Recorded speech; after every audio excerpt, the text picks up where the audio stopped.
네, 벌써 2월이네요. 어느새 2월이 끝나고 하다 보면 또 2025년도 지나가는 게 아닐까 그런 마음도 좀 듭니다. 여호수아의 이야기가 얼마 남지 않았습니다. 이번 주 금요일까지가 여호수아입니다. 24장으로 해서 끝나고요. 22장, 23장, 24장 5일 정도 이렇게 하고요. 이번 주 토요일부터 누가복음이 시작됩니다. 우리는 떠나는 여호수아를 아쉬워하며 새로 만나게 될 누가복음의 이야기를 기대하며 오늘 우리 일상을 시작했으면 좋겠습니다. 제가 여호수아서 처음 시작할 때 보여드린 PPT가 있을 건데요. 한번 보여주시면 그거 말고 이걸 보면 우리가 여호수아서를 크게는 두 개, 세 개, 작게 두 개 아니면 세 개로 나누는데요. 저기 1장부터 12장까지가 절반 정도 되죠. 가나안 땅 입성해서 정복 전쟁을 벌이는 이야기. 그리고 13장부터 21장까지가 정복한 땅을 지파별로 분배하는 이야기입니다. 그리고 오늘 설교 본문이죠. 22장부터 24절까지는 여호수아의 고별 설교 엔딩이죠. 그게 이제 막바지를 향해 가고 있다고 생각을 하시면 될 것 같습니다. 네. 오늘은 그런 의미에서 22장이니까요. 여호수아의 그 고별 설교의 첫 시작이라고 보실 수 있을 것 같습니다. 여러분은 죽음이 임박한 상태에서 본인이 이제 죽을 때가 되면 어느 정도 느낀다고 하거든요. 죽음이 임박한 분들은. 임박한 상태에서 인생을 마무리하면서 가족과 친구들에게 그 시점으로 내가 이제 몸이 수명이 다해서 쇠해져서 죽음이 다가왔다고 생각을 해보시면 그 시점에서 여러분은 여러분의 가족, 자신을 바라보며 슬퍼하고 있는 가족과 친구들에게 뭐라고 말을 전하실 것 같으세요? 최근에 제 페이스북에서 패친이신 분들의 가족들이 이런 상황에 있는 걸 제가 보면서 한 분이 그런 기도 제목 올렸더라고요. 여러 장치들이 있잖아요. 생명 유지하기 하는 장치. 너무나 갑자기 이렇게 죽음까지 근접하는 상황에서 이렇게 생명 유지하는 장치에 의존해서 삶을 마감하기보다는 소중한 가족과 친구들에게 한마디라도 사랑한다, 안부를 빌면서 작별 인사라도 할 수 있는 시간을 주셔야 되는 거 아닙니까? 라는 그 기도 제목을 보면서 제가 너무 갖다 붙인 걸 수도 있지만 여호수아도 이제 거의 그의 사역이 마무리 단계입니다. 여호수아가 뭐 했죠? 요단강을 건넜습니다. 수많은 정복 전쟁을 벌였습니다. 이제는 말년이 되어서 마지막 자신을 따르던 무리들에게, 백성들에게 이 고별 설교를 하고 있는 것 같습니다. 그런 느낌으로 설교했을 것 같습니다. 출애굽의 원톱 리더는 누구였죠? 사실은 모세였습니다. 모세가 끌고 나왔죠. 애굽에서 모세의 시대가 끝나고 이어서 여호수아가 이스라엘 백성을 이끌었습니다. 그러나 이제 좀 전에도 말씀드린 것처럼 서서히 여호수아의 시대도 저물어가고 있습니다. 여호수아는 오늘 본문에서 이제 자신과 함께 죽을 고비를 넘기며 전쟁터를 누볐던 루벤, 갓, 므낫세의 절반 지파의 용사들을 그들의 가족들을 향해 돌려보내고 있습니다. 여기서 PPT 하나 아까 이미지 보여주시면 글씨는 잘 안 보이시겠지만 여기가 요단강이잖아요. 여기 갈릴리 숲의 사해잖아요. 원래 하나님이 얘기하셨던 가나안 땅은 여기죠. 요단강 서편 이렇게 왔다가 길르앗 여기까지 왔다가 이 르벤, 갓, 므낫세의 절반 지파 절반은 여기고 절반은 여기죠. 이게 아주 정확하진 않지만 대략 이 정도 될 거다라고 추정하는 건데요. 길르앗이라고 써있죠. 르벤과 갓은 특별히 어떤 민족들이었죠? 목축을 주로 하는. 그런데 이 지역이 목축을 하기에 적절한 지역이었다고 얘기합니다. 저희가 예전에 그 민수기 말씀도 같이 볼 때 32장에서 그런 얘기가 나오죠.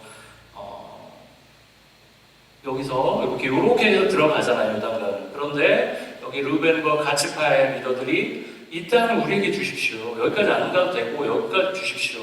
당연히 모세는 어떻게 했어요? 기분 나쁘겠죠. 아니 여기를 점령하러 왔는데 니네가 여기서 주저앉으면 어떡해. 여기를 함께 싸워야지. 그럼 어떻게 했을까요? 우리는 이 땅에 이기겠습니다 하니까 조건을 걸죠. 이 사람들이. 그러면 여기까지 가서 이 정복전쟁을 함께 하고 여기를 다 점령한 다음에 땅이 나누어진 다음에 우리는 가족들이 있는 이곳으로 여성들과 여기에 그 아이들, 노인들은 다 남겨두고 전쟁하는 사람들만 간 거잖아요. 전쟁이 끝난 다음에 우리는 돌아가겠습니다. 라는 게 민수기 32장에 있죠. 그리고 그 약속을 어떻게 합니까? 충실히 지켰죠. 그래서 어제까지 전국전쟁이 끝나고 땅분배까지 마무리가 다 됐습니다. 그리고 사실 오늘 이 본문이 매일성경 오늘 본문이거든요. 아직 큐티는 안 하셨을 거예요, 다들. 네, 오늘 본문이에요. 그래서 오늘부터 루벤, 갓, 머나세의 절반 지파의 용사들에게 요단강 동편으로 다시 가족들이 기다리는 이 동편으로 가도 좋다. 너희들 정말 수고 많았다. 돌아가라. 라고 얘기하고 있는 것이죠. 그리고 그곳에 가서도 하나님을 온과 마음을, 온 정성을 다해서 섬기라고 얘기하면서 오늘 본문이 끝나고 있습니다. 여호수아서는 요단 동편 요 두 지파 반, 루벤, 갓, 므낫세의 절반은 여기고요. 절반은 동편은 이쪽에 있습니다. 이 두 지파 반의 이야기를 구조적으로 아주 중요한 위치에서 다루고 있는데요. 그 전에 PPT 한 번만 다시 보여주시면 이 1장, 13장, 22장이 단락마다 시작되는 첫 장이잖아요. 그 첫 장마다 이 요단의 두 지파 반의 얘기를 하고 있습니다. 상당히 신학적으로 의미 부여를 하고 있습니다. 이 사람들이 왕따가 아니고 중요한 사람들입니다. 예, 그만큼 이 동편의 두 지파 반을 뭔가 이렇게 소홀히 여기지 않고 중요하게 여깁니다. 그런데 아까도 제가 말씀드린 것처럼 하나님께서 약속하신 땅은 애초에 어디였죠? 네, 아까 지도 보여주시면 여기입니다. 여기입니다. 여호수아서 1장 11절 말씀을 한 절 저희가 눈으로 한번 읽어보시면 좋을 것 같은데요. 네. 요단강을 건너 주 우리 하나님이 우리에게 주셔서 우리가 소유하게 될 땅으로 들어가서 그 땅을 차지할 것이라고 말하시오라고 되어 있죠. 요단강을 건너라는 얘기하고 있습니다. 요단강 서편이 약속의 땅입니다. 예, 그러나 하나님의 계획과 달리 요단강 동편의 세 지파는 요단강 동편에서 자리를 잡습니다. 예, 저는 이걸 보면서 역시 이스라엘 백성답다라는 생각이 딱 들었습니다.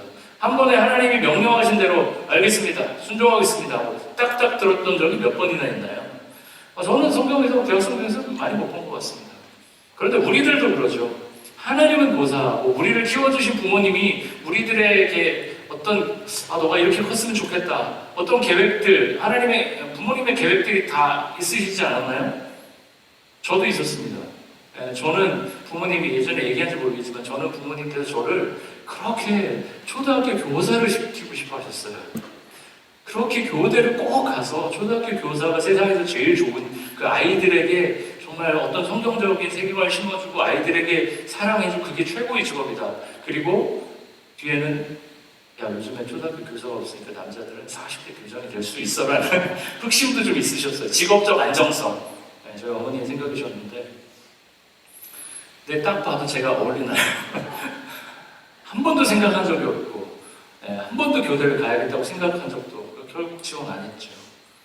저희 부모님은 제가 생각했던 진로와는 정반대는 아닐 수도 있지만 제가 하고 싶은 대로 간사 그렇게 여기까지 왔습니다. 여러분의 자녀들은 어떠신가요? 여러분들은 부모님 어떤 청사진을 맞게 그 길을 쭉 따라가셨나요? 그런 분들은 별로 안 계실 거예요. 대부분 내 인생은 나의 것 이러면서 각자의 길을 갔을 겁니다. 우리는 모두 공통점이 하나 있죠. 네. 한국을 떠나 태평양을 건너 이곳 밴쿠버에 왔습니다. 랄프 형제님 빼고. 근데 다 그렇습니다. 근데 밴쿠버에 간다고 했을 때 부모님들이 너 정말 좋은 선택인 것 같아. 야, 잘 가야. 너무 괜찮은 것 같아 라고 혹시 얘기하신 부모님 계신가요? 많지 않으실 거예요. 왜 그럴까요?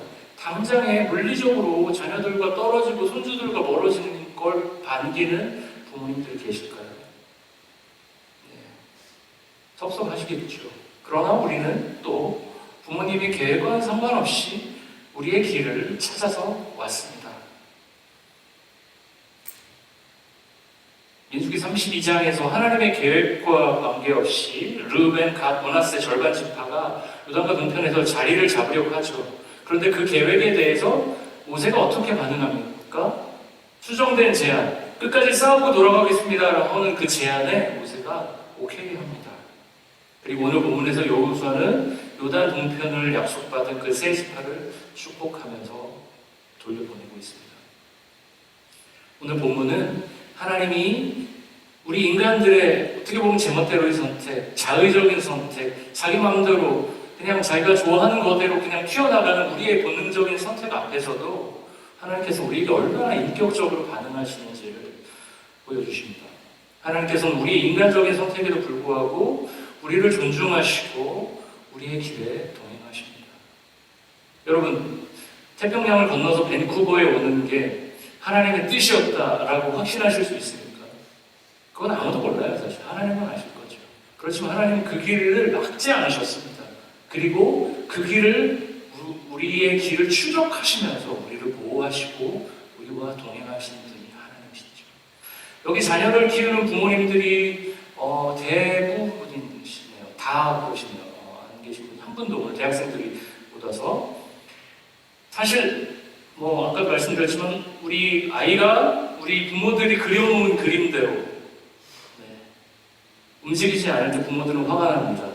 저도 운동신경이 나름 프라이드가 있는 사커데디로 도화를 키워보려고 하다가 여기서 막 사람들 쳐다보고 그랬었어요. 한국판 사커데디. 저기서 왜 제껴야지 왜 저기서 왜 오늘 좀 제가 화가 많이 났었습니다. 그러나 제가 도화가 제 느낌대로 축구를 잘하지 못한다고 해서 넌 내 자식 아니야 라고 제가 한 번이라도 생각을 했을까요? 그러진 적은 없습니다. 그런 부분은 거의 없죠. 오늘 본문에서도 하나님께서는 더 이상 요단강 서편만을 약속의 땅이라고 고집하는 게 아니라 하나님께서 우리 그 사람들에게 아니야 여긴 안 돼, 야 너 내 계획대로 가야 돼가 아니라 동편까지 약속된 땅으로 편입시키고 계십니다. 그러나 요단강 동편이 하나님의 약속의 땅이 되기 위한 조건이 하나 있습니다. 5절 말씀을 우리 같이 한번 읽어보도록 할 텐데요. 5절 같이 읽겠습니다. 오직 여호와의 종 모세가 너희에게 명령한 명령과 율법을 반드시 행하여 너희의 하나님 여호와를 사랑하고 그의 모든 길로 행하며 그의 계명을 지켜 그에게 친근히 하고 너의 마음을 다하여 성품을 다하여 그를 섬길지니라 하고. 여기서 마지막 문장에 섬기다라는 동사가 나오는데요. 히브리어로는 그 아바드라고 예전에 제가 아바드 서브 이러면서 외웠던 기억이 나는데요. 아바드라는 단어를 씁니다. 그런데 중요한 건 아까 22장부터 24장까지가 고별 설교라고 말씀드렸죠. 그 본문 안에 이 아바드라, 섬기다라는 동사가 19번이 나옵니다. 그만큼 이 고별 설교의 주제 단어라고 할 수 있습니다. 이 섬기다라는 단어, 우리가 섬긴다라는 것들을 기억하고 계속 보도록 하겠습니다. 제가 지금 섬기다, 아바드, 하나님을 섬길지니라가 이 고별 설교의 정말 중요한 주제로 말씀드렸는데요. 그것 외에 2절에서 그리고 4절에서 언급되는 중요한 단어가 하나씩 더 있습니다. 2절은 순종이고요. 4절은 안식입니다. 순서대로 보면 뭐죠? 순종, 안식, 섬김이 오늘 본문의 어떤 로직의 중요한 흐름입니다. 순종, 안식, 섬김입니다. 순종을 생각해 보겠습니다. 아까 우리가 계속 본문에 살펴본 대로 요단 동편의 두 지파 반 무장을 하고 어디서 싸웠죠? 맨 앞에서 싸웠습니다.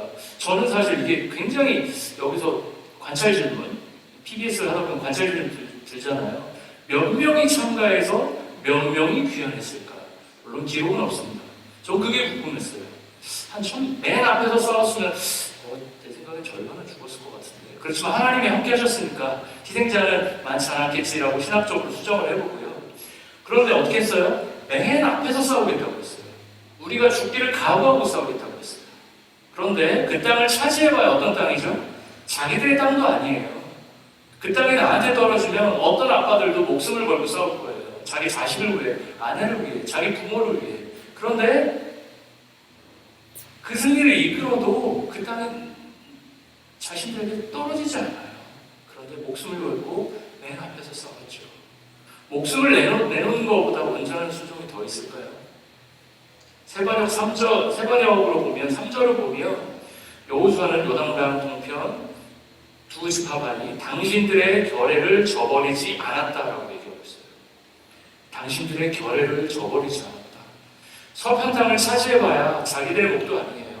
그러나 그 땅은 자기 동포들, 결례들, 형제들의 땅이 될 것입니다. 요단강 동편 두 지파 반은 모세와의 약속을 지키고 자기 민족들의 평안을 위해 목숨을 걸고 싸웠습니다. 이는 순종이 무엇인지를 보여주는 대목이죠.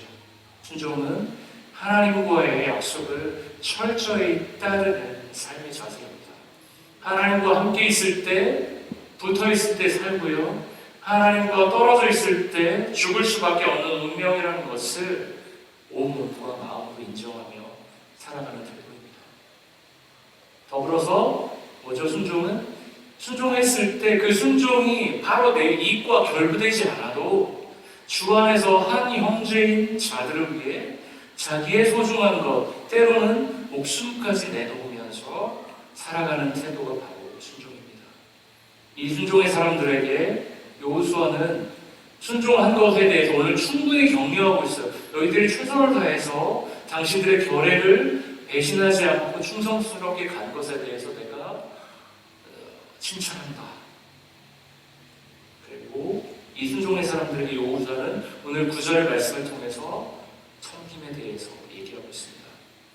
5절에 여호수아의 권명 5절 말씀 보여주시면 5절 오직이라고 되어 있습니다. 라크라고 되어 있는데요. 반드시라는 의미예요. 반드시. 이건 뭐죠? 여호수아의 정말 간절한 호소가 이 5절 말씀에 들어가 있는 거예요. 이 간절히 반드시라는 부사를 사용하면서 여호수아가 간절하게 이 요단 동편 두 지파 반을 향해서 여호와 하나님을 간절히 섬기고 예배하라고 얘기하고 있습니다. 앞으로 그들이 살아가게 될 요단 동편 지역, 그러니까 지도를 한번 다시 보여주시면 여기가 상대적으로 어떤 지역이죠? 이방 나라와 센 나라들 쪽에 나중에는 뭐가 있죠? 아수르, 바벨론 다 이쪽입니다. 이방 문화와 우상의 직접적인 영향권에 놓이게 된 지역이죠.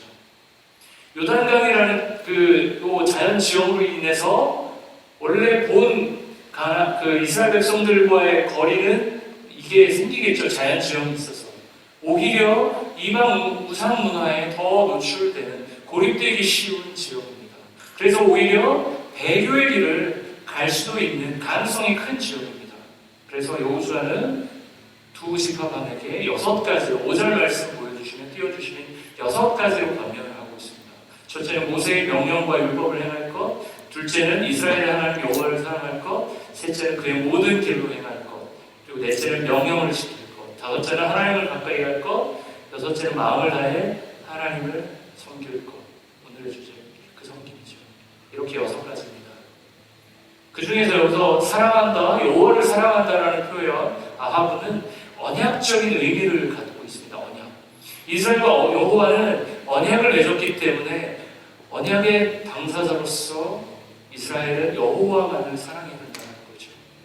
5번째 권면에서 하나님을 여기서 가까이 한다, 친근히 하고 이렇게 표현되어 있는데요. 그 단어는 히브리어 단어는 붙어있다, 가까이 한다라는 의미입니다. 즉 언약을 통해 이스라엘은 여호와의 신부가 되었고요. 신부로서 이스라엘은 여호와와 친밀한 관계를 유지하며 마음을 다해 하나님을 섬겨야 하는 것이죠.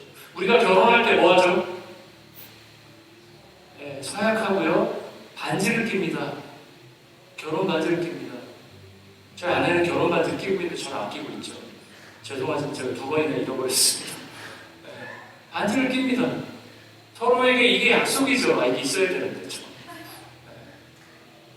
이게 약속입니다. 이 약속이 뭐죠? 내가 내 아내만을 사랑하겠다. 내 아내 외에 다른 여성에게 눈길을 주지 이 아내만을 내가 죽을 때까지 사랑하겠다.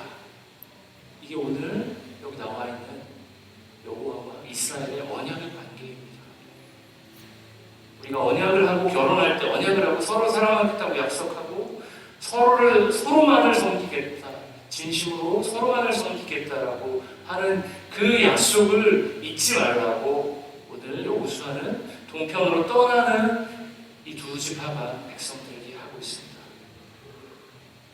순종하는 것, 목숨을 내놓고 맨 앞에서 함께 형제들을 위해서 자기 이익과 당장에 연결되지 않아도 싸워주는 게 순종이고요.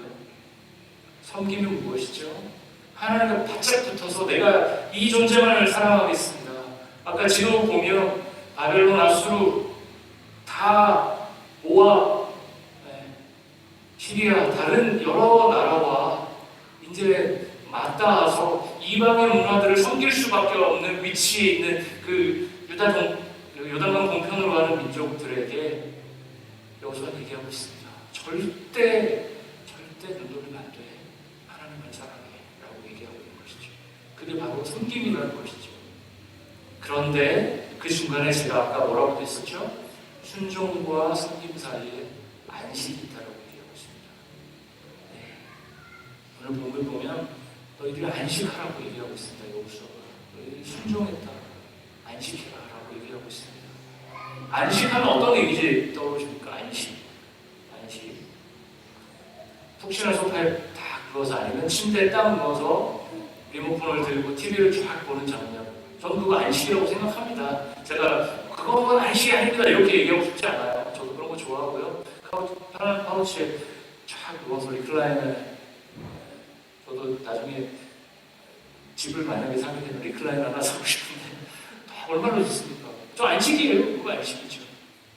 그런 게 떠오릅니다. 우리는 러닝을 좋아하는 분들은 막 열심히 달리다가 힘들게 러닝을 끝내고 숨이 탁 차고 집에 들어가서 뜨거운 물로 샤워를 팍 하고 목욕을 딱 하고 딱 앉아서 맛있는 음식을 딱 먹을 때 안식한다는 이 러닝의 후에 안식도 많이 경험하셨으면 좋겠습니다. 그런 느낌 들겠죠? 그런 것도 안식이겠죠. 근데 성경에서 얘기하는 안식은 그 외에 그런 것도 안식이겠죠. 그런데 우리가 생각해야 될 게 있습니다. 아까 제가 카우치나 여기 침대에 누워서 이렇게 리모컨을 들면서 오징어 게임 2를 이렇게 재밌게 보는 것, 그것도 안식이죠. 그런데 똑같이 그렇게 누워서 보는 거랑 똑같이 보는데요. 내가 정말 일을 잘 마치고 나에게 주어진 사명, 잡을 잘 마치고 이제 끝났다. 집에 가서 식사를 맛있게 하고 샤워를 딱 하고 누워서 보는 거랑 돈이 없는데 일을 해야 되는데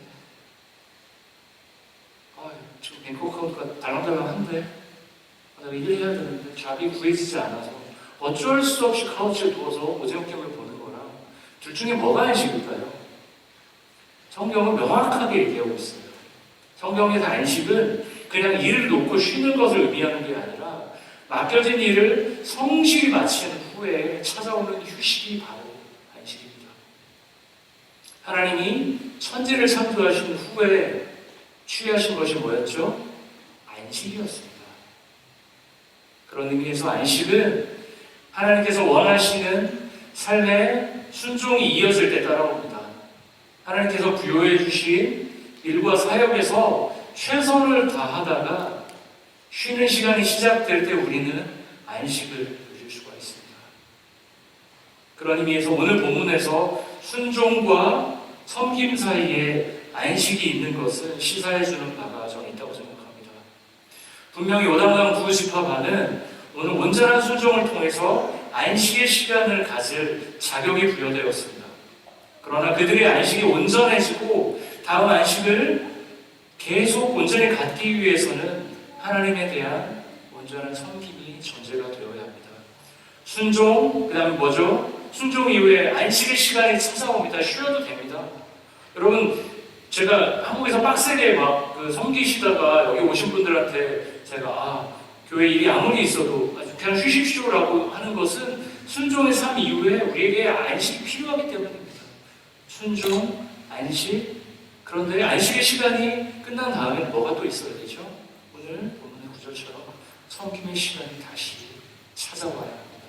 순종, 안식, 섬김의 선순환이 우리 삶에 흘러갈 때 우리는 진정한 평화, 샬롬의 삶을 살 수 있습니다.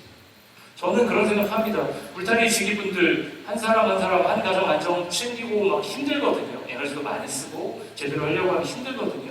저는 그런 제도 만들었으면 좋겠어요. 6년 하면 울타리 지기 1년 안식, 순종과 안식과 다시 섬김의 자리로 가는 거죠. 순종, 안식, 섬김의 이 선순환이 우리 삶에 흘러갈 때 우리는 진정한 평화와 샬롬의 삶을 살 수 있습니다. 동편 땅을 먼저 분배받은 르우벤, 갓, 므나세 절반 지파는 그 땅을 요구할 때 약속하는 것을 다 지켰어요. 동편 땅 정복 전쟁에서 매번 선두에 서서 가장 위험한 전투를 치러냈습니다. 가나안 정복이 다 끝날 때까지 떠나지 않고 순종했습니다. 땅은 먼저 분배받았지만 그 땅의 복, 안식, 샬롬은 서편 땅 형제들과 함께 누리기 시작했습니다. 동편에 있지만 서편과 한 언약 아래서 한 하나님을 모시는 한 백성임을 분명히 보여주었습니다. 부유한 땅보다 하나님과 형제들을 향한 그들의 사랑과 믿음이 더 부유했습니다. 그런 그들에게 뭐가 찾아왔죠? 안식의 시간이 찾아왔습니다. 충성스럽게 순종한 사람들에게 하나님은 안식의 시간을 허락하십니다. 그런데 동편 땅으로 돌아가는 그 두 지파만에게 여호수아는 안식을 지속적으로 누릴 수, 너희들이 쉬어도 좋다. 그렇지만 그 안식이 온전해지고 영원해지고 건강한 사이클로 가기 위해서는 한 가지 조건이 더 있다라고 얘기하고 있습니다. 그것은 언약에 충실한 삶, 언약에 충실해서 섬김의 자리로 다시 돌아가는 것입니다. 언약이라는 건 뭐라고 했죠?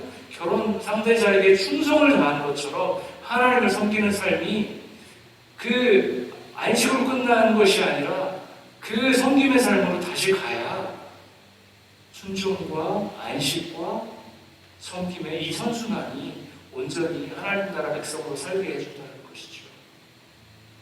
율법에 순종하고 하나님을 사랑하고 온 마음을 다하여 그분을 잘 섬기는 것이 안식의 길이라고 오늘 말씀은 말하고 있습니다. 비옥한 땅이 아니라 우리의 비옥한 마음이 진정한 안식을 우리에게 줍니다. 이제 말씀을 정리하겠습니다. 하나님은 오늘도 순종의 사람들을 찾으십니다. 그 사람들에게, 순종한 사람들에게 안식을 선물로 주십니다.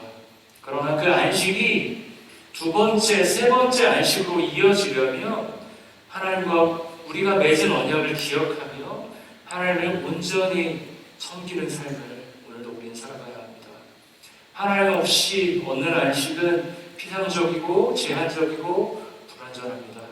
세상은 그런 불완전한 안식을 줄 수 있는 그런 재미있는 것들을 계속 갈아 끼우면서 하나님을 잊고 지내라고 오늘도 우리에게 속삭이고 있습니다.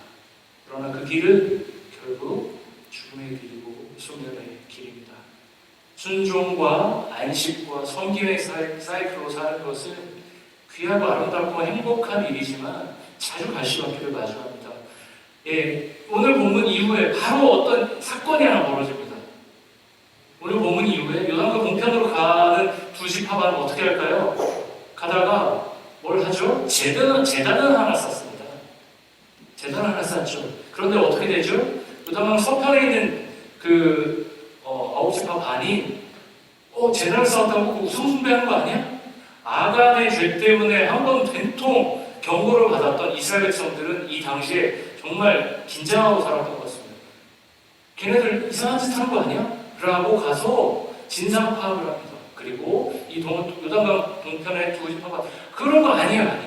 내가 여러분들과 함께 하나님을 믿는 백성들이라는 것들을 기념하고 그렇게 살자고 제단을 쌓은 거예요.